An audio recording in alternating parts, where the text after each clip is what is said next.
Magandang tanghali mga kapatid. Travel goals ang Pinay na si Catch Medina. Umandap na nakapunta na sa 193 na bansa sa edad na 36 anyos. Dahil dyan, siya na ang pinakabata at pinakamaraming bansang napuntahan. Ikaw kapatid, sa mga bansang gusto mong mabisita o mapuntahan? Tara samahan niyo ako at magtatanong tayo dito. Ang gusto ko pong mabisitang bansa ay Japan. Wow! Japan. Bakit sa Japan?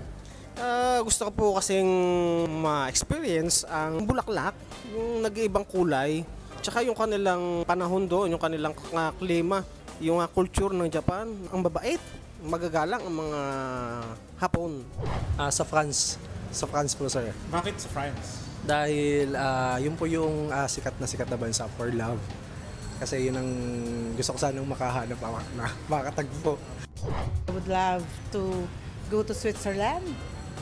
Kasi Switzerland, napakagandang bansa niya kasi lalo yung nature and at the same time yung delicious foods na ino-offer ng Switzerland, gusto ko rin siyang matikman syempre.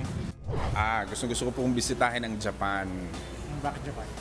Kasi bata pa lang po ako, fan ako ni Super Mario, so gusto ko pong bisitahin yung Nintendo World sa Japan.